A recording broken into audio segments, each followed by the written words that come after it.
দেখুন বন্ধুরা, এগুলো হলো খেজুর গাছের মাথায় খেজুরের যে ডাগরা হয়, ডাগরার সাথে খলফা হয়। এগুলো খলফা বলে গ্রামে, আমরা গ্রামে খলফা বলতাম। কার এলাকায় কি বলে কমেন্টসে জানাবেন।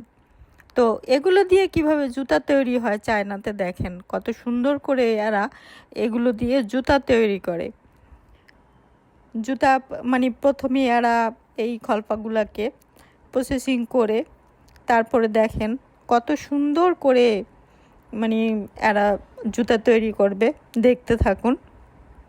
ভিডিওটি ভালো লাগলে একটি লাইক, কমেন্টস, একটা শেয়ার করে দিবেন এবং একটা ফলো করে পাশে থাকবেন। প্রথমে জুতার মানে নিচের সোলগুলা করে ফেললো, এখন চাপা দিয়ে রেখে এখন মূল জুতাটা তৈরি করবে। দেখেন কত সুন্দর করে, কেউ বুঝতেই পারবে না যে এটা খেজুর গাছের খলফা দিয়ে জুতা তৈরি করছে। আসলে এরা সব কিছু দিয়েই, কলা গাছের সুতো দিয়ে, তারপরে বিভিন্ন মানে যত রকমের মানে